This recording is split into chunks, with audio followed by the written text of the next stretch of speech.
Stay a while and listen.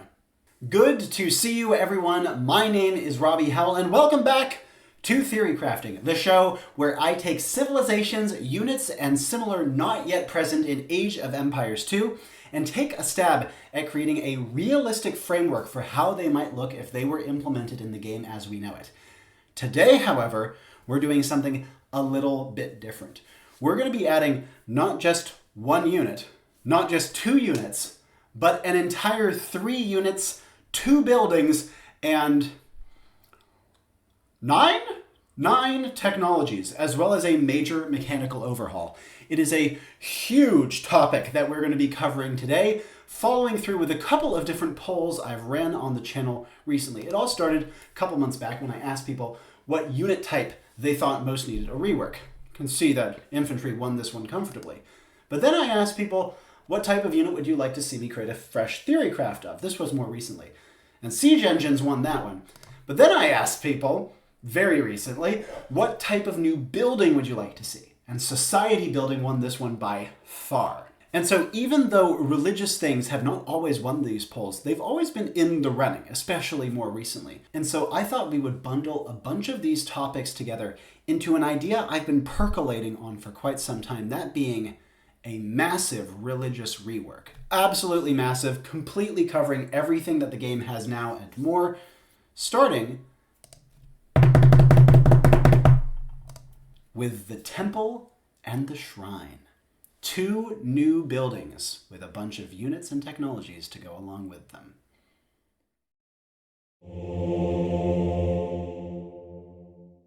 In addition to these 2 new buildings, I will be proposing a major overhaul of conversion mechanics in this episode.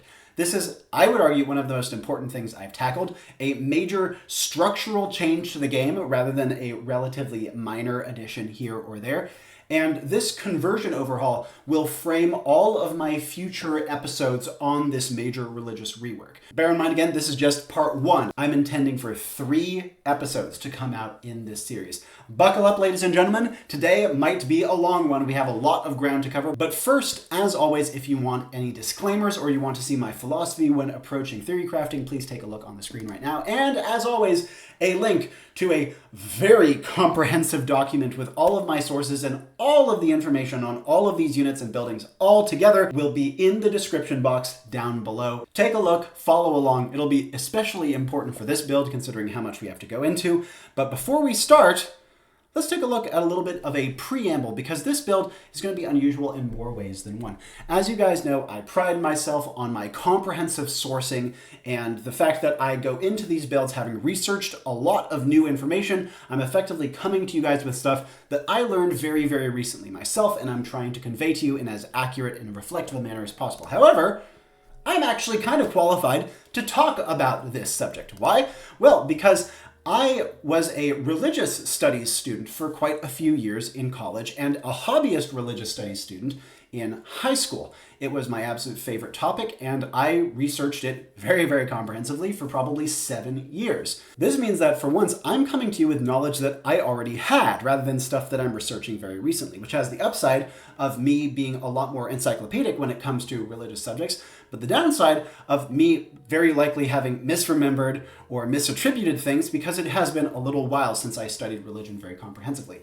In my sources section, I will be including a couple of the books that I found most useful back in the day when I was researching religious studies, but I'm not going to be using all that many online sources. Maybe just like 1 or 2 for details that I couldn't quite pull off the top of my head. And more importantly, I'm going to be simplifying a lot of religious studies when I am diving into this religious rework for Age of Empires. Obviously, it is a game. We are trying to transcribe the real world into a game in as evocative and clear a way as possible, while still ensuring that it is fun, and that Age of Empires' identity of having kind of overarching frameworks that civilizations fit into rather than every civilization being completely different and unique is actually upheld to some degree. Even though I really love games where every single civilization is completely unique, that's just not how Age of Empires 2 works. So I'm going to be trying to find through lines through all different religions, which obviously simplifies them down and makes them a lot more similar than they actually are in the real world. So just note that a lot of what I'm describing here is not how religions absolutely, actually, factually work, but more a way of trying to translate real-world religious trends, themes, and through lines into common game mechanics for the game we know and love. As always, please make sure you let me know of any factual issues you notice, since again, I am going off of information that I haven't studied comprehensively in quite some time. There's a very good chance that I will screw things up a little more than usual in this time. As such, in summary, please do forgive me for any mistakes. Now, another thing is that a big part of this build will be going into depth on regional or religion-specific names for some of the different units being pitched. I've come up with a bunch of good ones, including some potential skins for those units so that they look nice and different, but I'm sure I've missed many. So if you happen to know of any nice religion or region-specific names for religious figures or religious buildings, as we will get into later, please do let me know. That would be something I'd be especially interested in seeing. And let me know if I screwed up on any of the suggested ones that I will be listing down the line. Even though I'm trying not to be super duper Civ specific with these builds, and I'm trying to, cast a broad net, we can get nice and granular here if we like, because these skins should not actually change mechanical gameplay and will mostly just be there for flavor purposes, which I do think is very important when it comes to religion. This even applies to regional replacements that have mechanical differences. I haven't gone into any sort of detail for mechanical differences between different religions in this given episode of this major religious rework, but it is something I very well might be interested in doing sometime in the future. So throw out any that you might think of, especially if you can think of a way to slide a clean and thematic and unique mechanical distinction into the existing framework that I am creating here. And lastly, we're going to be doing a slightly different presentation format than usual today. It's a very big topic. While I will be trying to give a little bit of history about all the different elements that I am going through,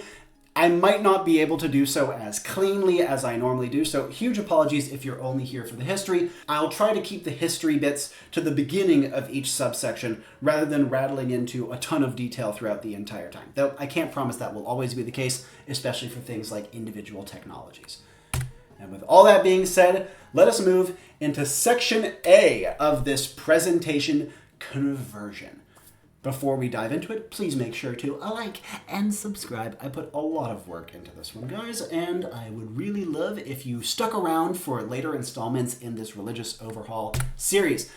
Conversion! One of the most famous and infamous mechanics in Age of Empires, one that I have seen replicated in many other games since. What is the history behind conversion? Did battlefield conversions ever actually happen? Well, one thing I can tell you is that religious figures were present on medieval battlefields. They were, I'm not going to say ubiquitous, I'm sure there were many battlefields that didn't have them, but I would argue that the vast majority of battlefields did.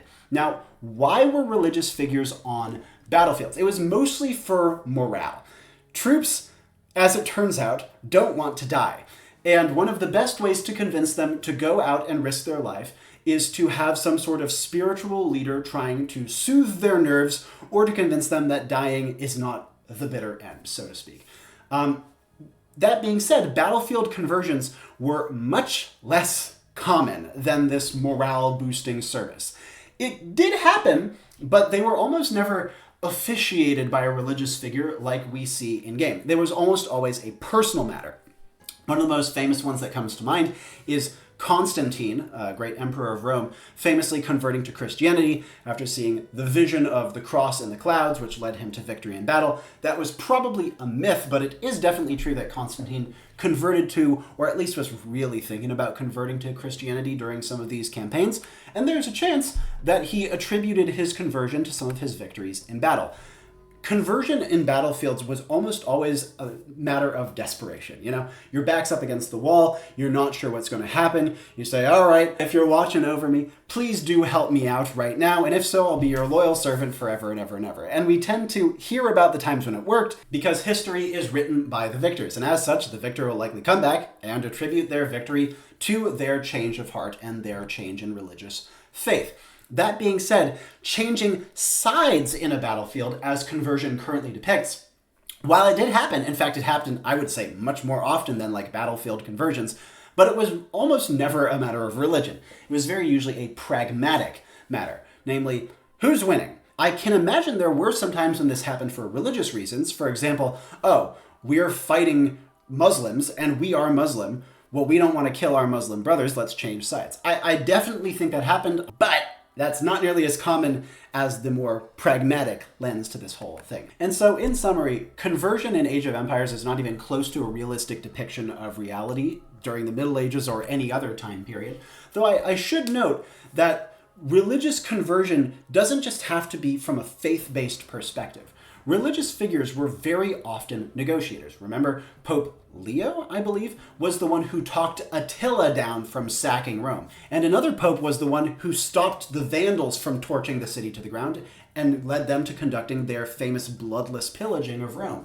So religious figures could change the tides of war through, waving their stick and wololoing. It was just not normally a matter of conversion, but rather a matter of mediation, because religious figures were often trusted to having a more humanistic and, I guess, impartial stake in the matter, rather than a king or ruler might have. And so I think you can suffice to say that I do have a problem with how conversion currently works, but it is not because of the historical inaccuracy. Now, my problem with conversion is entirely pragmatic. For one, it's prohibitively micro-intensive. Even the very best players of the world cannot really manage to make conversion work when they have more than like 9 monks at a time. And I would hard press you to find someone who is not the best in the world who can make conversion work with more than 3 or 4 at a time. It's just very, very hard to do. And there's a lot of reasons for that, as we will get into very shortly. Secondly, conversion is really, really win more as a mechanic. If you convert one full health enemy knight in early Castle Age, there is a good chance that that single conversion can win you the game. That's not guaranteed, of course. There's many ways to claw yourself back into the game after having a unit converted, but man, is it impactful. Additionally, this is even further compounded by the fact that monks are so frickin' expensive and they're hard to protect. That means that conversion isn't just win more for the person with the monks. It's also win more if the monk player is in a shitty position, the other person stomps them and destroys their monks before they can get a conversion off. That's 100 gold wasted for absolutely nothing. And so monks and conversion right now are just incredibly swingy, no matter which side you are on. And lastly, as mentioned, it is a historical. The Wololo isn't the thing I have a problem with. I don't have a problem with monks causing specific units to change sides. It is evocatively illustrative of how larger scale religious conversion and evolution happened. It's just like on a smaller, more battlefield relevant scale. My issue with it from a historical standpoint is it's too clean. Okay, I wave my stick, and then this asshole over here who is just trying to kill me just starts fighting for me with no stakes, no recourse. He just completely switches sides because I convinced him somehow. That seems silly to me for something that is not only so messy and complicated, but always came to people in the most desperate times. How can we represent that more effectively? Well, that we will be getting into shortly. In summary, I do want to keep the mechanic. I want conversion to exist. In fact, I want to expand it. I want to make more units able to convert. Because it's such an iconic part of the game, first of all, and it allows religious units that have no combat capacities, of which there were many, to be very battlefield relevant in Age of Empires, which, again, is a game about war at the end of the day. Yes, you need an economy. Why do you need the economy? In order to kill your opponent. It's a game about killing people. And because of that, even if you want to talk about like the humanistic side of religion and all that, Age of Empires doesn't care. Age of Empires wants you to kill people. And so because of that, conversion as it stands is a good way of allowing these religious figures to make an impact on our killing-based game. Now, with all that being said, let's talk a little bit more about conversion. How would I solve the problems that I'm describing with conversion? Well, one, what if conversion were temporary? You convert the enemy, they fight for you, and then they realize, oh my god, I was a fool, I was blinded by your stick waving. That's kind of helps. It's very, very unsatisfying, though. It is more balanced, no doubt, but why would anyone use a monk if you would only steal the opponent's unit temporarily? Plus, why not just, like, delete them or something? Unless you make it so that a converted unit can't be deleted, but then we're just getting fussy here. Also, it's not very believable. Like, if we want to talk about conversion being a change of heart, the fact that they're, like, it's a change of heart, and then I give up, never mind. That's kind of silly. Yes, you would have desistance in religious conversion, but not like that reliably. You know what I mean? Secondly, what if conversion turned you Gaia? And so whoever wins a given engagement ends up with all of the converts. Kind of like how the monument works in King of the Hill. That could kind of work. Well, it's a little more believable than the temporary one, but it's not really a religious thing. That would be more realistic if monks were trying to evoke the idea of, I'm an opportunistic mercenary, and so I'm going to take a look and see who's winning the fight and then join that side. That would be a great place for this kind of Gaia mechanic to go, but from a religious standpoint, no. Religious conversion wasn't really a matter of, see who wins and then go with them. I mean, it definitely could have been, but that's in a pragmatic sense. We're trying to evoke something that is an actual change of religious heart, rather than just, sheer pessimistic opportunism. Also, this Gaia thing would be very win more, like even more win more than current conversion is. So, scrap! What's a third option? What if, when you converted a unit, they took bonus damage? Their former allies go, punish the apostates, get them. Now, that's a little bit more believable, but not only is it very fiddly, because you have to visually identify who is a convert versus who isn't, and that gets kind of messy. Do they have a little badge or something on them? How can you identify it quickly in the midst of in-game micro? But also, while it does make a converted unit much more vulnerable, it doesn't do so in a way that feels as consequential to the unit themselves. Yes, they're more vulnerable from outside attack, but they're not really going through any sort of turmoil themselves, and conversion, genuine conversion, is a very tumultuous process. Let's look at option 4. Whenever you convert a unit, their remaining hit points are halved, rounded up. So if you have 1 HP, you keep 1 HP. Now we're getting somewhere. This is by far and away my favorite option, and the one I will be going with. Now, the reason being is, in Age of Empires, I do not consider the HP stat a representative of sheer healthiness. It's not like, I get stabbed until I run out of blood and die. No. HP means a lot of things. Yes, it means your health, but it also represents a unit's stamina, how long they can keep fighting for before they die, or more realistically, collapse from exhaustion. It also represents their morale. And this is huge. Like, a medieval battlefield was defined far more by morale than by the healthiness of their individual troops. Although, admittedly, stamina was, arguably more important than either of those things. And so in Age of Empires, because we don't have bravery, we don't have units fleeing the battlefield when they get scared, the best way to represent morale is through HP. When a unit turns tail and flees, they die in the game, because that's just a lot easier to represent on the Age of Empires engine. We don't want this to become Total War now, do we? And so HP is kind of an amalgam of these three things: stamina, healthiness, and morale. And the morale one is the one that I think is most consequential for the purposes of conversion. It means that when you convert an enemy, their resolve is tested. They are shaken to their core, and as such, they'll start fighting for you, but they're going to be in a less fit condition than your own native troops, unless you take the time to heal them. And that's the other reason that I like this HP halving mechanic, because it combos so nicely with the other iconic thing that monks currently do, namely healing units. Obviously, healing sucks major ass right now, but we'll be addressing a couple of ways to make it a little better a little bit later in the presentation. And even if it wasn't changed, I still think that this is a nice synergy between the different things that monks are trying to do in-game. You convert the enemy, and then after the battle's over, you talk to them, you soothe them, you say, don't worry, God will reward you for making this correct decision this day, and that represents the healing process. The monk is remoralizing the person they have converted. Not bad, eh? I like this solution quite a lot, but wait a second. Isn't there another issue with conversions? Yes, this does help with making it a little bit less win more and swingy, but there's a lot of other problems with the mechanic, right? Yes, indeed there are. Let us move on to the next step in this conversion alteration process. The final problem, in fact, randomness.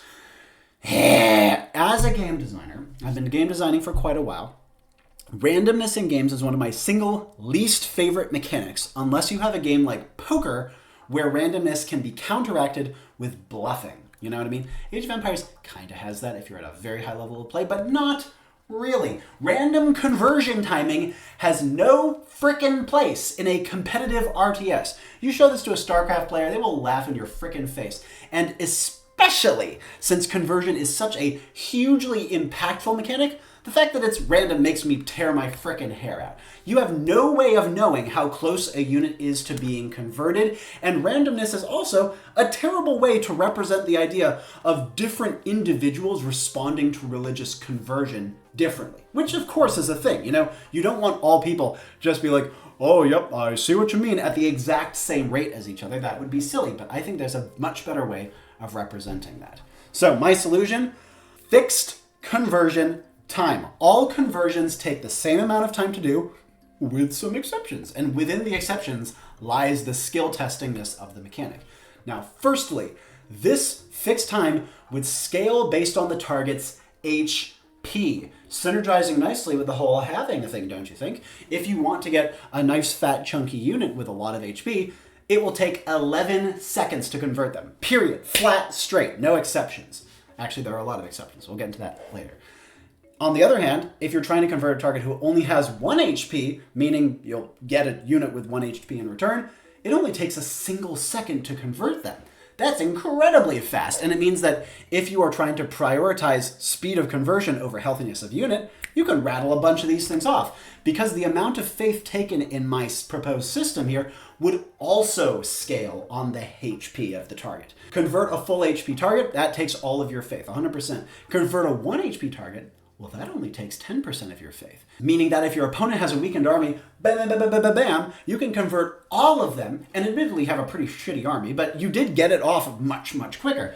That's very skill testing and quite powerful. As we'll get into later, I'm going to be trying to reduce the micro ceiling for conversion, but this mechanic by itself ensures that if you are a pro who really wants to have a high micro intensive mechanic, you still can do that, and you can get majorly rewarded for it based on your target prioritization. As a brief clarification, if a conversion target starts to take damage while a conversion is taking place, this does not adjust the remaining time. The second change I would make within this is that a progress bar would be displayed above the target.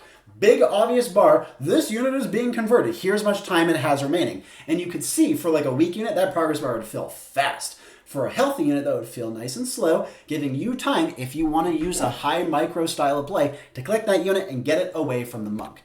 Now, I should also note that I would want to have a line connecting the target being converted to the monk converting them. I actually think Voobly did this. I remember at least seeing it in some old replays way back in the day, and it's a brilliant idea.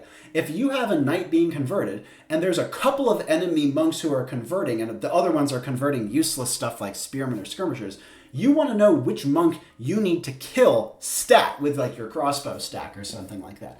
And so I feel like the fact that this isn't in the game is another obvious miss and would by itself fix at least a couple of the problems with conversion. Now, the last thing I want to touch upon here, might be the second to last, is that conversion progress is not all or nothing. Right now, if a monk dies mid-conversion, gone, done, useless, fuck you.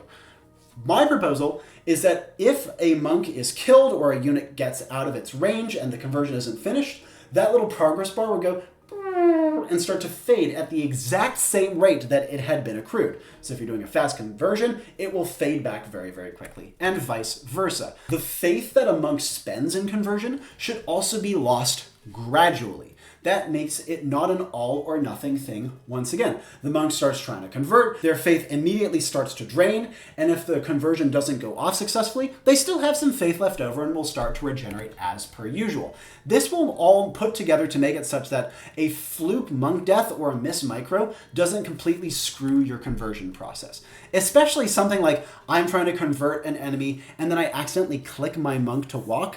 The fact that it completely resets the conversion is so dumb. And so once again, this actually lifts the micro ceiling for this style of unit. You can actually like dodge a mangonel shot, kinda, with your waddling cha-cha slide out of the way, and you can do so without dropping the conversion entirely. It just gives you a few more options. But what about units that are more or less resistant to conversion? How do they fit into the fixed conversion time calculation? Well, let's get into the third part of this process, namely some susceptibility and resistance examples. I think that units being susceptible or resistant to conversion is very important and cool and good, and I want to go even deeper into it. Let's start with knights. Now, I used to be very skeptical of the fact that knights were weak to conversion Age of Empires. It seems kind of dumb, kind of random, but it's not only iconic to the game and a very good counter, but it is somewhat historical. I mean, knights were ransomed and changed sides all the damn time, admittedly more from an opportunistic standpoint than from a religious conversion standpoint, but this is still kind of an okay way of representing it, and like I said, it's iconic to the game and a great way to counter one of the game's strongest units. My proposal is that knights have a 25% susceptibility to conversion, which would mean reducing the ceiling on their fixed conversion scale to 8 seconds, minus 3 seconds. Doesn't sound like much, but it's a very chonky unit, and as we'll get into, conversions will be a lot easier to do. And so this will still make knights relatively weak to religious units. Now, another iconic example, Light Cav and Eagle Warriors. They're incredibly essential to how the game's dynamics work. Right now, monks are weak against light cavalry and eagles. And I think that it's fine to keep that, even though I don't think it's like brilliantly historical, but it doesn't need to be ridiculous. I propose a 25% resistance bonus, so plus 3 seconds, 14-second ceiling. It would still go all the way down to a 1-second floor if you happen to try to convert a light cavalry at 1 HP. So yay, you got your light cavalry cheap. Good for you. Enjoy your 1 HP unit. Won't be able to do too much with that. Let's look at archers, though. To me, archers are the single biggest wrench in the monk balance calculation, all things being equal. Now, why is that? Well, archers are a low HP unit that requires to be massed to have any sort of impact on the game, meaning that trying to convert one is not going to make much difference because it's a pretty weak unit that won't do that much unless you have a lot of them moving and working together. Additionally, archers hard counter monks worse than light cav. Why? Because you can frickin' shoot them. A light cav, if you block it correctly with spearmen and stuff like that, will have trouble getting to the monk before it's converted, whereas archers do not have that problem. To this end, I propose archers are very weak to conversion. A 6-second ceiling, far weaker than knights. Now, this is because, like I said, they're already a natural counter to monks due to range, but from a historical standpoint, archers were often the least disciplined members of an army, the most likely to have been levied from among peasant populace. They were usually skirmishers. They didn't really have to hold the line as much, and as such, commanders were a lot more comfortable with letting them turn tail and run. Was this universal? No. But I think it's a fairly decent justification to represent them being much less disciplined and as such much more susceptible to changing sides. And again, like I said, will probably help make them be less of a hard counter to monk play like they are now. I still think though that they'll probably be the best counters because archers are broken in this game. That's a topic for a future video, friends. I also could, of course, see some substantial variation between specific archer units. Like I could see Mayan plumed archers, for example, having the normal 11-second ceiling just to represent them being a relatively elite style of archer, or something like that, you know what I mean? I'm not saying this as a grand universal, but as a nice baseline. Last one I want to touch upon is siege. I think that siege should be convertible from base. You shouldn't need redemption. It is too important to be able to convert siege, and monks not being able to convert siege is often what separates a good monk civ from a bad monk civ. So why not do away with that entirely? That being said, I do think they should have a long conversion time. I have it here as a 16-second ceiling, which is like the inverse of archers. So they'll be even harder to convert than light cavalry, but of course they're more susceptible for other reasons. I also do like the idea of rams, for example, still being converted at melee. It just seems like a good balance decision, but something like trebuchets, that seems fine to do from a range for me, especially because, as you will see, conversion in my proposal here will be a much lower range affair than it is now. Whew. That is a lot of information, guys. Hope you're following thus far. And that should just about do it for conversion. Wait. Isn't there another issue? An even bigger issue with conversion? Yes, that is. It's one I hate even more than randomness. If you can believe that it is. Stances. Why, oh why, can you not set monks to auto-convert? Well, I can tell you why. It's because if you did that in the game right now, it would be broken beyond belief. Monks would be the most dominant unit in the game. Monks need to be able to be balanced around auto conversion. There need to be stances so that these units are broadly accessible. The fact that monks are only really usable at very high levels of play is largely down to them not being able to auto-convert. And normal unit stances could apply just fine. Stand ground, convert and don't chase them. Defensive stance, convert and chase them a little bit. No attack, don't convert. It's easy. And a huge part of my changes to conversion and monks in general here are about making sure that they are balanced to fit this new auto-convert mechanic. Like I said, would be broken if it was put into the game now, but I think it is so important that I am willing to change literally anything else about this build to make sure that this one mechanic works. You guys let me know if you think I did it successfully.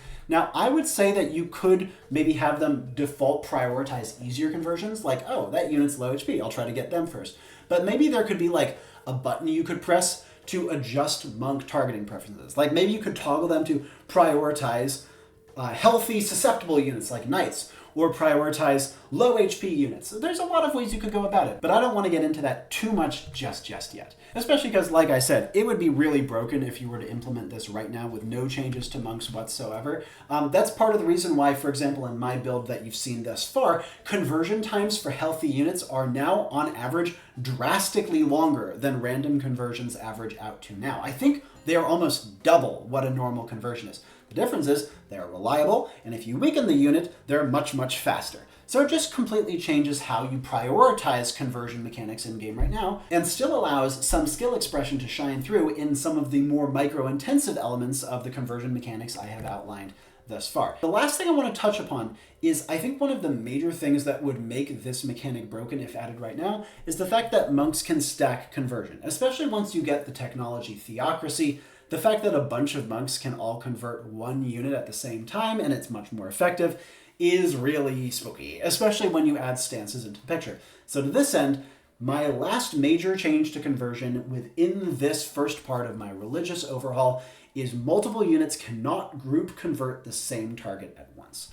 Instead, they will intuitively spread themselves out over all viable targets in an area. This should by itself make religious death balls far less scary. And I do have plans for a technology that will bypass this limitation, but we're not going to get into that till a later installment of this religious overhaul series. With all that being said, we finally move on to section B. You now have an idea of my plans for conversion. Let's now talk about the core religious building that I propose to replace the monastery that we have currently as the only religious offering in Age of Empires 2, that being the temple. What do you think, guys? Worthy of a like yet? Maybe a subscribe, perchance? Would you like to share with me some of your precious eyeball time so YouTube knows this content is worth serving? Could be nice, wouldn't you say? Let's move on to the temple, friendos. An overview. The temple. It is buildable in feudal age, not castle age. The fact that you have civilizations classified as religious civilizations or monk civilizations that can do nothing with monks until castle is silly. Now, first major change you'll notice is that my temple building has a very unusual cost. 100 wood, 50 gold, 25 stone. Its stats are pretty much identical to a blacksmith, and just like a current monastery, it can hold relics. It also exudes an aura, similar to a caravanserai, that blocks all conversions targeting and gives bonus faith regeneration to units within that aura's radius. And lastly, you can only build one temple per TC that you have at any given point in the game. Wow, that's a lot of information. Let's go into why. First of all, the cost. Temples were adorned buildings. They weren't just wooden huts slapped together. No, they had very durable construction. Some of the oldest buildings in the world are temples. They were lavished with beautiful decorations and embellishments, and this cost should make them as a building feel a lot more impactful, something rare and valuable that you need to protect and that you don't want to just shit out randomly. Similarly, the 1 per town center limit is to make sure that that aura doesn't get completely oppressive and you can't just aura block every single conversion your opponent tries to pull off. And again, to make them feel nice and special. Since you can get them in feudal age, this will also make it so that you can't spam out a bunch of temples early on and do some horrifically cancerous early monk strategy. Now, why am I calling this a temple rather than a monastery? Well, simply put, monastery is a stupid name for a core religious building. You know what a monastery was? A monastery is a secluded religious building where ascetics who took effectively vows of poverty would go and hang out and just do religious stuff. Well, I mean, that was the idea. Obviously, they ended up partying and making booze and doing all sorts of naughty things. But that was the intention behind the building. And so to have this secluded religious frat house effectively be not only built in the center of your towns most often in game, but also be the only religious building you can make instead of the place where people actually went to frickin' worship it's silly. It's very, very silly. Temple is a much more broad-reaching name and actually represents a building that would belong in the center of a town where people would go to perform their religious obligations on the reg. I also propose that the temple would change name in-game based on your faith. Obviously, it would change skin as well, but that's partially bundled into architecture set, though I would, of course, like to see the architecture set broadened to also include different options for different types of potential religious structure. For example, if you were playing a European pagan civilization, you would build a hof instead of a temple. If you're playing a Christian civilization, you're building a church. Muslims build mosques. But then we get some interesting ones. Do you know that a Buddhist temple is called a vihara? I mean, not all of them are. There's a bajillion sects of Buddhism, but that's one of the more broad-reaching terms. Similarly, a Hindu civilization could build a devasthana. And what if you're a Mesoamerican polytheist civilization? Well, that would be a Teocalli. How about a South American or Incan polytheist? Well, those would be a sun temple. I don't know the actual term for it. If anyone knows what that actually translates to in Incan languages, please let me know. So these are some of the examples that I came up with in terms of regional name changes for the temple. Let me know if you can think of any more down in the comments section below. I am willing to broaden this list pretty much as far as I possibly can. And among some of the civilizations I'm missing right now would include, for example, Japanese Shintoism, Chinese Confucianism, and the North Asian traditional animist faith, typically called Tengrism. As always, be sure to check out the comprehensive document down in the description below if you want to see any more details about this building or any more besides. The temple has much more to it than just what we've talked about. Now let's talk about its units that it can produce. Chief among them, the priest. The monk, done right. Now, this would cost more than a monk, but it would be creatable in feudal, so it would take 50 food and 100 gold. Wow, that's quite an expensive unit. And compared to a current monk, its stats would be fairly similar. Its conversion range, it's much lower. It's only 6. Still can outrange anything in feudal age, but not much besides. Has worse heal range too, and worse line of sight. But it's a little bit quicker, has better train time, better faith regeneration, and a much faster heal rate. Over double the current speed, but healing would take a trickle of faith as well. This means that you actually have to prioritize what you're spending that faith on. Yet another important strategic choice and a way of making faith a more important resource to preserve and expend at intelligent times. Now, the priest can be converted from baseline, but it's quite resistant to conversion, with plus 50% resistance. And just like the temple, its name and skin would change based on the faith. Here are a couple of examples that I have. For example, the Catholic chaplain, the Muslim imam, the Eastern Orthodox presbyter, the Buddhist bhikkhu, the Protestant pastor, the Hindu pujari, the Mesoamerican polytheist Tlamakazki, and the Incan sun priest. But I'm sure there are many more besides. You heard me mention some faiths that I wasn't happy with my selections for earlier on, so comment down below, give me some suggestions. Let's add to the list. I hope you enjoy the little skins that I've devised for each and every one of them. Again, make sure you check out the civilization doc down below. The priest should serve a very similar role to the monk right now, but is available earlier. It has auto-convert, so it's much, much more viable in a non-micro-intensive situation. And it's much better at healing. You just have to be a little bit more cautious with how and where you choose to heal. Overall, a much stronger unit, which to compensate is more expensive and has drastically reduced range. Now, the temple can actually create another unit as well in the Castle Age.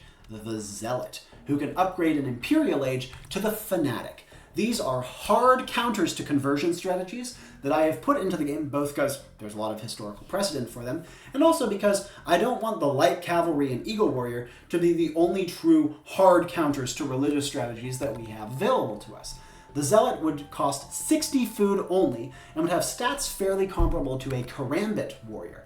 It does have worse creation speed and attack than a Karambit, but it has a better attack rate. It has a huge attack bonus versus all religious units, including itself, and is completely immune to conversion. But Robbie, you say 60 food is very expensive for a unit that will die in 2 seconds to any archer. Yes, that's true. However, every time you lose a unit to conversion in a game, your zealots/fanatics will cost a little bit less and have a little bit lower train time permanently, down to a minimum of, I think, minus 66% total reduction.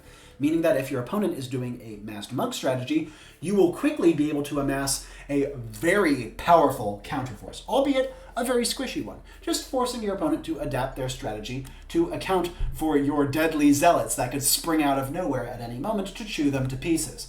Now, the Fanatic upgrade available in Imperial Age is actually very cheap. It doesn't make them at all tougher, but it makes them faster and get more attack, including more attack bonuses. So they can actually become fairly deadly units if your opponent is relying overmuch on a monk strategy.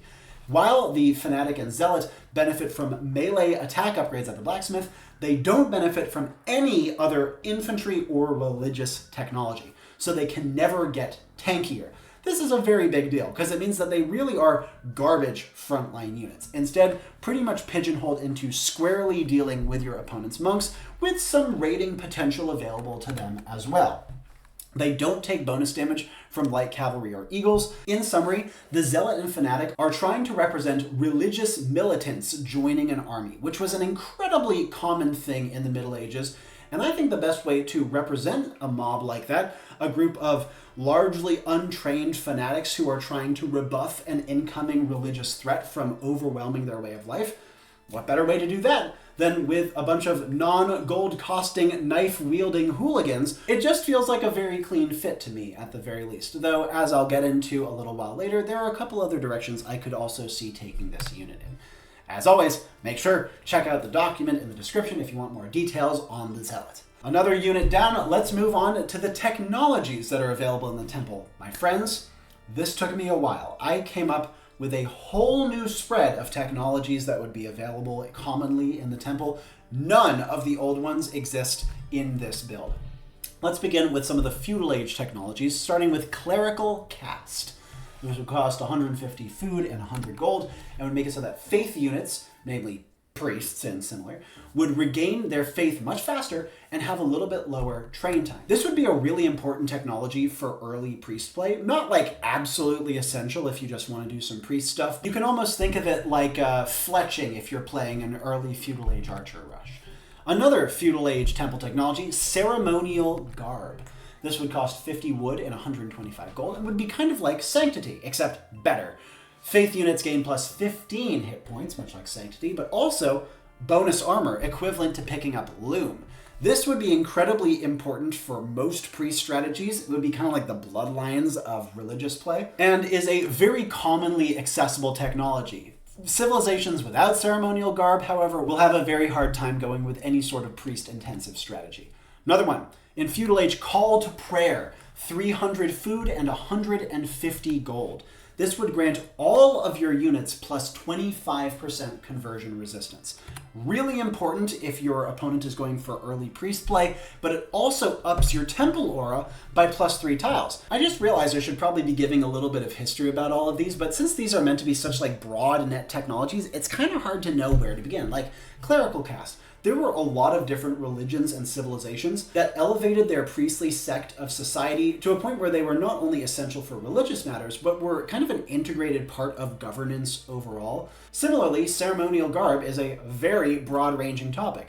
The masks and the robes and the crowns and headpieces and all sorts of fancy things that religious figures would put on when conducting religious rituals. They are a very essential part of many religious visual identities and are a very easy way of distinguishing a person in religious power from a lay practitioner. And because it gave them this kind of elevated stature and visibility, I felt like giving it a primarily defensive bonus made a good amount of sense. The call to prayer is another tradition that is imposed in almost all religions known to the world. Anything from a Muslim muezzin calling people to the mosque 5 times a day to a Christian church bell ringing on Sunday. There are all sorts of traditions that herald the oncoming of some sort of important religious ritual during a given time of day. And that's what call to prayer here is trying to represent. Now let's move on to some Castle Age technologies, starting with moral precepts. almost all religions will impose substantial and consequential doctrines upon their people, telling them how to act. This technology is meant to be representing when religions really, really emphasize your way of life, in addition to things like how the world works and who you should be paying homage to and who is higher than you in the pecking order. It's a matter of personalizing the religion and making people responsible for their own decisions. In my build here, moral precepts would cost 500 food and 300 gold, quite expensive for a Castle Age technology, and it would make it such that the temple aura buffs villager work rate by 10%, a substantial economy boost, and another reason why the number of maximum temples you can have is limited by town center, and also gives all units plus 10% conversion resistance, period. Now, this is one of two eco-adjacent technologies that I have imposed in this temple build, and this is probably the stronger of the two. Note that it pulls double duty with Call to Prayer giving conversion resistance, meaning that civilizations that get both can get a total of plus 35 conversion resistance by Castle Age. This will make masked priest strats much, much weaker, not impossible to overwhelm by any means, but more importantly, kind of like how heresy and faith right now are both anti-enemy monk technologies, I feel like it was important to have multiple religious countertexts available to make sure that a given civilization isn't just completely boned if, for example, they miss out on one of the two. Moving on to some other Castle Age technologies, we're halfway there, folks. Promise of salvation. While a promise of salvation is most often associated with monotheisms, that is not the sole place that you see this idea rise in religions. Many religions are trying to point their practitioners towards a way of life using kind of a carrot and a stick method. If you behave well, something good will happen to you. And the promise of salvation is just kind of an elevation of this principle overall. Not a universal, but a fairly common thing that became more common as the Middle Ages evolved. My Promise of Salvation technology costs 300 food, 500 gold, and it would give plus 35 conversion rate, enough to cancel out both of the counter technologies I just went into. But that's not all it would do. It would also give plus 50% healing rate for faith units able to heal, meaning that even if your enemies had already researched the counter technologies, this Promise of Salvation tech would still give you a little bit of added utility. And plus 50% is nothing to sneeze at, especially since my current build for priests, for example, have an incredibly fast healing rate. Right now, healing as a mechanic is completely inconsequential in pretty much all actual battles in Age of Empires, so I didn't feel bad at all making it a lot more impactful and consequential through my base healing buff and through technologies like this. Let's move on to another. Tithes. Religious taxes and levies and duties of all kinds were very common, and even if I'm using the Christian name for it, just know that this sort of thing existed everywhere. The technology for tithes costs 400 food and 200 gold, and would make it so that your faith units cost minus 25% gold. Very nice if you're trying to mass up a bunch of priests in the late game, for example. And it would make it so that all resources dropped off within a temple's aura yield an additional 3% gold. You can think of it as kind of like a Burgundian vineyards technology within a given temple aura. It's the second of the two eco technologies available at the temple, and while this one is less consequential in terms of the resource it will get you, the amount of gold you can save on a mass priest strategy will very easily pay for itself in the vast majority of cases. Let's look at consecration. The act of purifying or sanctifying a given location was very common in many religions, and one of the ways it was most often done in a warfare-relevant scenario like we face in Age of Empires is in the co-opting of other foreign religious structures towards your own ends. A famous example would be how Muslim Arabs coming into Egypt co-opted a lot of traditional Egyptian temples and Coptic churches and turned them into mosques without destroying the buildings themselves. They effectively consecrated those buildings for their own religious purposes. My consecration tech would cost 300 wood, 350 gold, and it would make enemy buildings able to be converted, much like Redemption does now, but Siege is already factored into the equation. Additionally, however, consecration would give +1 conversion and healing range. Since healing's a lot more consequential in my build, that part can't be overlooked, and the +1 conversion range will make a difference. +1 range makes a ton of difference in Age of Empires, and though my current priest build only has 6 range, the difference between 6 and 7 is a big one. And because of that, I can see consecration being a really important technology that draws the line between a good religious civilization and a meh religious civilization. And lastly, martyrdom. Religious martyrs really started to become more prevalent during the Middle Ages, though of course they existed beforehand. But more importantly, the idea of a religion elevating and amplifying the stories of its martyrs, that was a big breakthrough. That really exacerbated religious fervor during the Middle Ages and was obviously one of many pieces that led to the endless tit for tat between, for example, Islam and Christianity that pervaded much of that time period. Martyrdom would be available in Imperial Age as a religious capstone technology costing 750 food and 250 gold. It would make it such that temples, priests, and shrines, which we'll get into shortly, steadily convert their attackers. This would happen much faster than usual if a priest was being attacked, for example, because they'll die pretty quickly. But for something like a temple or a shrine, it will be drastically slower than normal, because you can't really be relied to take down those buildings very quickly. It is a very important defensive technology that is absolutely essential for massed priest strategies, because once they run out of faith, even with all the changes I've made, they'll be relatively helpless. But martyrdom will essentially allow even zero faith priests to contribute to a battlefield when they are killed. They might not completely convert a unit, but since conversion is a progress bar in my build here, they can still get a unit most of the way there for a fellow priest to finish the job just afterwards. Martyrdom would also make enemy zealots lose their conversion immunity effect. They'd still be very resistant to conversion, but if your opponent is massing zealots and you as a poor religious civilization have no other recourse, the martyrdom technology will be the main way that you can stick with your primary strategy instead of being forced to pivot into something else because of a hard counter unit.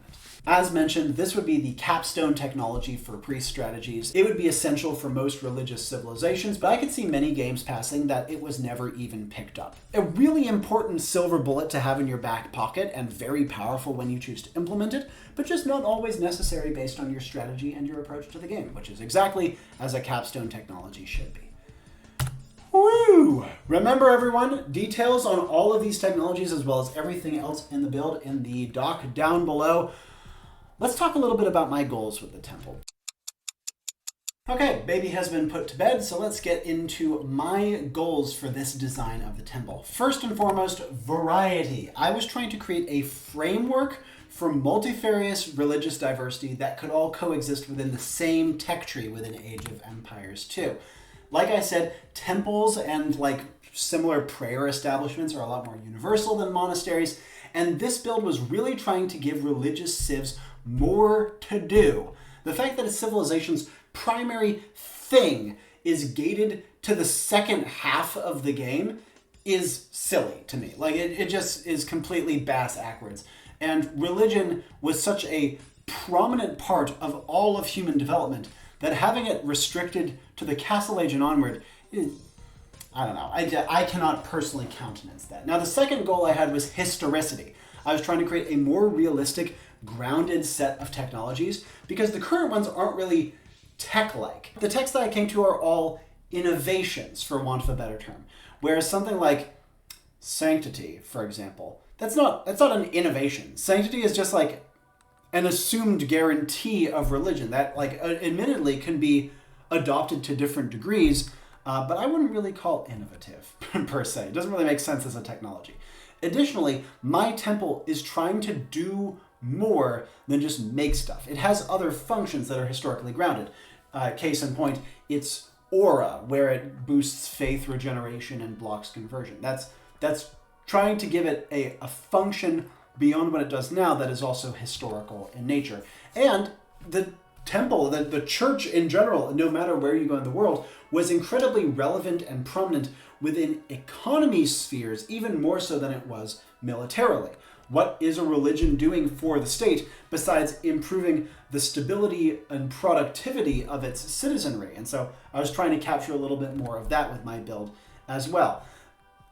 You could argue that eco was always kind of present as a theme within Age of Empires, specifically relics. I'm just trying to give it a lot more prominence and make it a more essential part of religious gameplay without being overbearing. And I'm pretty sure that what I've done for eco in terms of my religious builds would not actually be overbearing, but correct me if I'm wrong as always. The last goal I had was tech distribution. So right now, look at current monastery techs. They all give very minor granular improvements pretty much solely to the monk or protecting against enemy monks. Name me one other unit in the game that has this many technologies devoted just to it. I think you'd be hard-pressed to find a unit with 2 technologies that were solely devoted to it. The monk has like 5, as well as 2 committed counter technologies. And for a unit that it's very unlikely you're going to see more than 2 or 3 of in-game, and all of their technologies when bundled together are like 2,000 plus gold worth, that's just ridiculous. It's mind-bogglingly silly to me.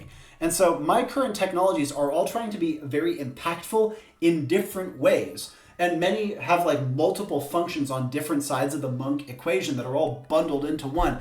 But even completely unupgraded, priests in my build should still be viable in many circumstances. And that's the sweet spot I'm trying to hit. Viable when unupgraded, very good when fully upgraded. And also my techs are overall cheaper, especially for the level of impact that each of them are giving you. Much more in line with what you'd expect from other unit types. Like blacksmith technologies are not all that expensive when you compare them to monk technologies, for example, especially in terms of the amount of impact they're giving. Now, lastly, I want to touch upon a couple of loose threads just for the temple before we move on to our last section for this presentation. Let's touch upon some uncertainties. We're going to go through these quickly. Obviously, this is a massive change. There are a lot of different possible balance issues. I'm sure you guys will pick out many that I have missed. Please do help me out with the availability grid that is listed in the unit document down in the description below. I have charted out every single one of these technologies for every civilization in the game, including my own. That's quite an undertaking. I'm sure I have fucked up on multiple occasions. So please do let me know wherever you see historical inaccuracies or potential balance issues. Another thought I had, the Zealot maybe should be a feudal age unit. I even thought about giving it a gold cost and reducing its food cost. There's a lot of ways you can take the unit. I even had another idea for them I'll get into a little bit later. And like I mentioned, I'm missing plenty of different potential names for temples and priests that I'd love suggestions with. I want to draw attention specifically to Bhikkhu as the name for the Buddhist version of the priest. Bhikkhus were not really priests. They were actually monks, though I should note they were ordained like a priest, and they were like a higher level of monk. But that being said, I do intend on reintroducing the monk as a unit in a later installment of this religious series, and it could be that Bhikkhu would be a better name for that unit in the Buddhist sense than this priest. So if anyone has a better name for a Buddhist priest than a Bhikkhu, please do let me know. For tabled ideas, I only really have 2 that I want to touch upon. First being a big change in how to approach the Zealot. One of my first approaches to the Zealot was to give it a stealth mechanic. Namely, even if it was within a unit's line of sight, it would not be revealed and could not be attacked until it was like 4 tiles away or something like that. This would obviously come with making it probably more expensive, or at the very least, making it maybe a little more squishy or a little lower damage. This would be obviously a huge strategic shift in how the unit was used. It would definitely mean that I would greatly tone down the cheapened by conversion mechanic. And I think it would be very, very cool, but I thought it just might be too much sauce. So let me know if you guys think the Zealot needs a little bit more oomph to stand out in comparison to other units, and if so, this could be a way to do it. I even at one point gave them another upgrade after the Fanatic called the Die Hard, but the unit can only be taken so far before I think it gets so pushed that it just becomes unstoppable. And the Die Hard may have pushed it to that degree. The second thing was a technology I strongly considered called ritual ablution. There are many religions that have water cleansing rituals of some kind, even though they mean various different things.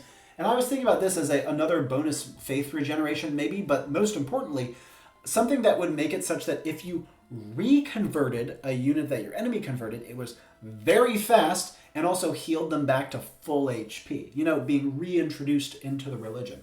I thought that was really cool. And it was kind of like a counterplay tech to enemy priest strategies that required you to also be going priests. My problem with it is I felt it would be hard to kind of program in the logic necessary for priests to go out of their way to prioritize reconverting your old units rather than freshly converting new enemies. And I also thought it could lead to really obnoxious back and forth monk wars where just the same war elephant is being sent back and forth a million times. That seemed a little bit of a stretch, you know what I mean? So I decided not to go with this one, but I love the name, and I think that thematically and as a technology, it totally belongs. So you guys let me know if you can think of any other mechanics for this one. I know I'm asking you for a lot of input on this build, but as you can see, it is a big one. Oh wow, I actually had one more thing. Oh yeah, temples can only hold 1 relic, but relics do a lot more. This was another tabled idea I had. Relics are going to be a topic I'm going to go into a lot more depth on a future installment of this religious overhaul. Just didn't have time in this one, so know that you'll be seeing some more funky things to do with relics a little bit later down the line. And with that, we move on to section C. As you can see, this build is an absolute beast. I put a ton of work into it. The civilization grid is absolutely massive down below, so if you think that all of this effort might merit a little subscription, please give. Would love a subscription from you. Thank you very much. Would love a like from you. Yes, thank you very much. Let's move on to the shrine, something completely new rather than the temple and the priest, which are just my take on the monastery and the monk. The shrine, at a glance, it is a Dark Age religious building that only costs 25 gold and 25 stone. It has stats similar to an outpost and only a 1x1 model size, so you can plop these things everywhere. They can hold exactly one relic, and you can build them on a relic to garrison it automatically. This means that you can start getting a relic trickle from Dark Age if you send out a villager to pop down a shrine on some sort of nearby relic location. Now, I should note that shrines with a relic inside generate much less gold, only a third as much gold, but they generate equal amounts of food and wood, making them a lot more useful to an early economy where gold is less important than food and wood most normally. They also, like a temple, block conversion, but only within 3 tiles and don't give additional faith regeneration. They have one technology researchable in them in Feudal Age called votive offerings. Shrines are a mainstay building in a great many different religions. Obviously, you mostly associate them with polytheist traditions, but they were present in many monotheistic religions as well. Even the Catholics had shrines in many different places of the world, and votive offerings represent the many different gifts that you would leave at the shrine for whatever given saint or god or local deity you were trying to invoke the favor of. Now, these took different forms across many different parts of the world, but were fairly pervasive in a lot of different cultures. My technology votive offerings would cost 50 each of food, wood, and gold, and it would allow a shrine to serve as a drop point for all resources while holding a relic. And if you drop resources at such a shrine, you get 20% more than you normally would. Wow, that's a very strong economy bonus. It also gives +3 shrine aura range to block conversion a little more, though that's pretty marginal in comparison to the economy benefits. That is a monstrous economy boost, absolutely game-changing, but it does rely on good relic placement, and it's very easily countered by your opponent charging you early on in the game, because shrines are much more fragile than normal camp-style buildings. And since you can't move the relic until later in the game, it will very much limit where you can actually make effective use of votive offerings without it being so far out from your base that your opponents can pick off your far-flung eco very easily. Remember, dog in the description has all the details, including on this building. Let's move on. The shrine has one unit it can produce, the Wiseman, which has a 50% chance of also being a wise woman. This is a Dark Age unit that is an alternative to the traditional faith unit of the priest. So it's not just a replacement of the monk. It costs only 25 food and 25 gold and has very similar stats to a priest, but of course is available 1 age earlier in the Dark Age. It's quicker to create, it has conversion resistance, but it cannot hold relics. It also cannot convert. It can heal at the same rate as a priest, so it's very, very quick at healing, but it has worse faith regeneration as well. So why would you ever build a Wiseman or a wise woman? Well, they have an ability called Farsight, which has a monstrous range, like a 60-tile range, 4 times the length of a trebuchet shot. And it reveals a little circle on the map with a 5-tile radius, removing the fog of war and everything for 10 seconds. This costs 50% faith, so you can use it twice before you run out. And it truly has a massive range. This means that your Wiseman or Wise Woman can serve as not only a healer early on, a little bit of utility there, but as a scout more than anything else. Why is this the case? Well, this unit is trying to represent a variety of different figures present in various folk religions. Soothsayers chief among them, yes, but also medicine men, or clever men, as they were called in some cultures. Like faith healers or folk healers, who would be, often on the verges of society and would be consulted when someone is sick or when a local leader was asking for augury in terms of an expedition they were going on. Now, obviously, wise men and wise women did not have magic, but what they did have was often very reliable gossip networks. networks and a pretty vast understanding of the world around them in comparison to other people of that same era. So in the same way that priests in my build are representing the process of religious conversion by means of effectively a magic spell making enemies turn from red to blue, wise men and wise women are representing these elaborate rumor networks and clever guesswork of traditional fortune tellers via was effectively a magic spell revealing a distant portion of the map. It'll make them very useful in early game scouting scenarios.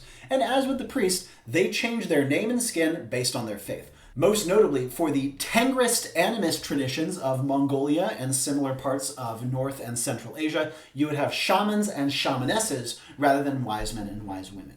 They would be mechanically the same, but have a different appearance and name. And if you can think of any other similar figures who you could see giving new names and skins to based on faith, comment your suggestions down in the description below. Once more with feeling, doc in the description if you want any details on this unit or any of the others that I am talking about here today. Woo! Let's talk about the goals that I had for the shrine.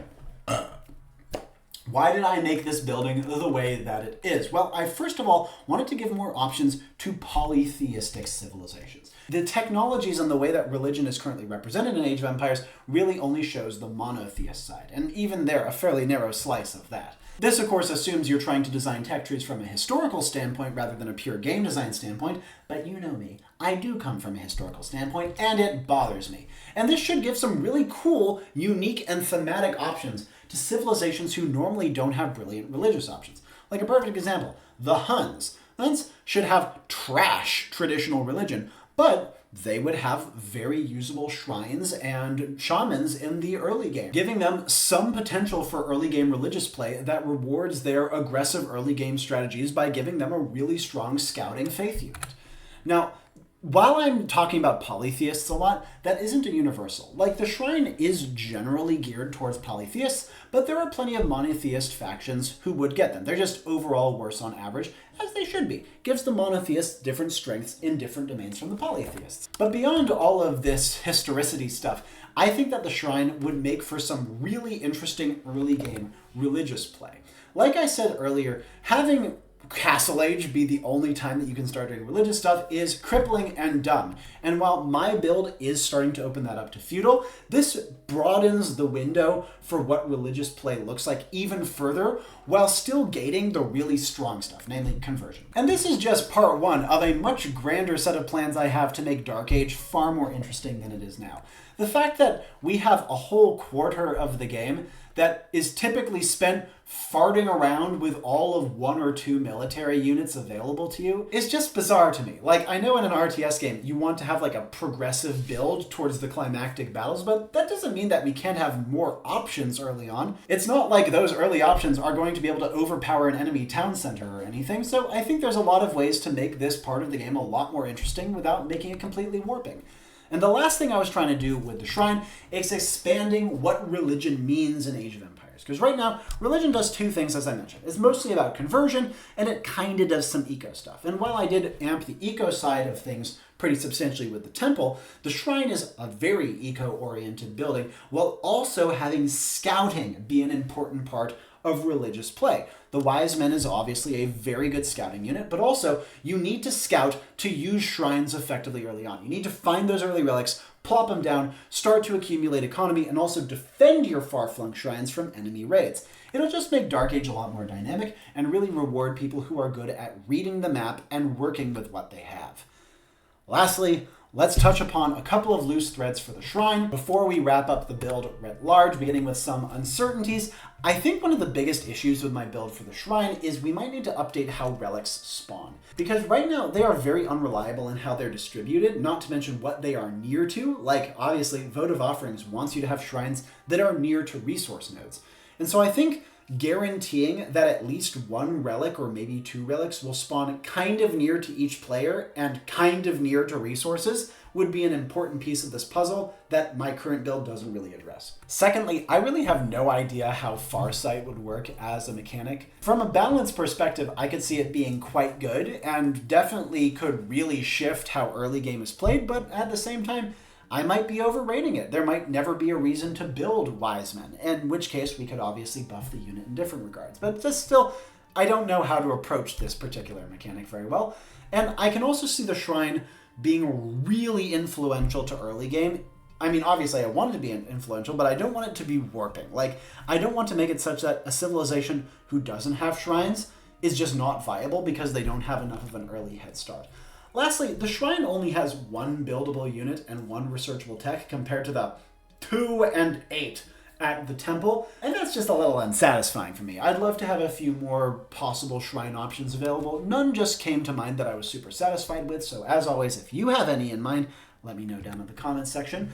And to touch upon, I think, a single-tabled idea right here, I at one point had the Wiseman be able not to convert, but to deconvert, kind of like I talked about with the ritual ablution technology, where if an enemy had converted one of your guys, the Wiseman can grab them back pretty quickly, or maybe have like a conversion blocking aura, like a temple or a shrine.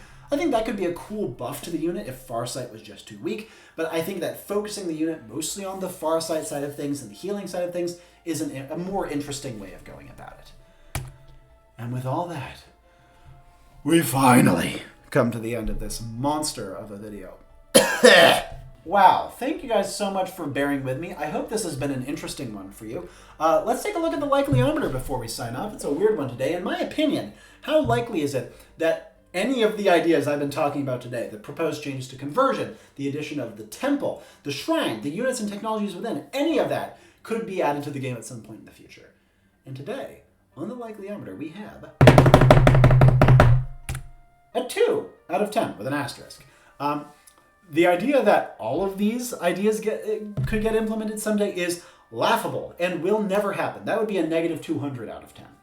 But I think it's quite possible that a few of these ideas could be implemented. Like, especially my changes to conversion that I'm proposing, with a couple of rebalancing to current monks. That's something I could maybe see happening. Religious themed skins and building names is another thing I could actually really see happening.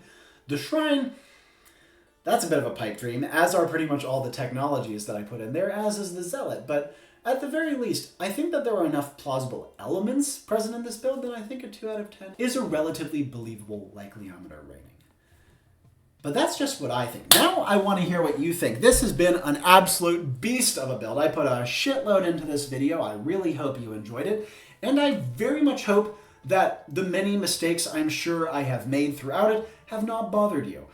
There are many different pieces at play here, lots of religious facts that I'm rattling off of memory alone, and please forgive me if I have made any egregious errors. Similarly, there are so many new elements being added to the game in this proposal, so many design pieces that could go haywire, so many gears that could jam, that I'm sure I've made mistakes. So, as always, I rely on you guys to give me ideas down in the comment section. And this video, I'd say, is the most reliant I will be on my comment section of any that I have ever done before. So I would love to hear your opinions down below. Please do share suggestions on regional variants, and let me know what else you'd like to see from me on this channel going forward. In particular, did you enjoy this first installment of this major religious overhaul? Do you like this overhaul style of approach to these unit/building Theorycraft videos? And would you like to see part 2 anytime in the near distant future? Or would you like to push it out for a little while and see some other stuff in the meantime? I love religion, but I could see it being boring for many people to hear me prattle on about religion for another hour and a half in future. Blah. I guess, to conclude, before we sign off, let me give you a couple of teasers on what I might want to do in future episodes of this religious overhaul series. Well, I'd like to reintroduce the monastery with monks and warrior monks, and make the monastery more of a unique and distinct building that has a completely different role to the current temple. I'd like to introduce a religious capstone building, the Great Temple, or the cathedral to the church, if we're talking in Christian terms, which could have everything from powerful capstone religious units, holy warriors, some really powerful technologies, and a lot more impact in terms of the influence it has on the map and the game.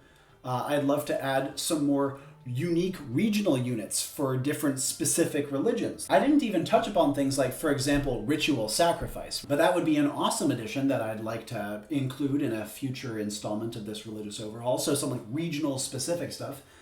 And then on top of all that, I'd like to do something more with relics, make them a more interesting and engaging part of the game. I'd like them to be equally impactful at many different stages of the game, whereas right now they just feel kind of weird. And I think I'll leave my spoilers at that. If you want to see all of those in full, as well as a few more besides, make sure you check out that unit document down in the description. And with all that being said, thank you guys so much for watching. It's been a beast, and I hope you've enjoyed it. And I hope you feel that I've done justice to this incredibly multifaceted and nuanced topic that is so near and dear to my heart and my personal interests. But with all that being said, my name is Robbie Howell. And ciao for now.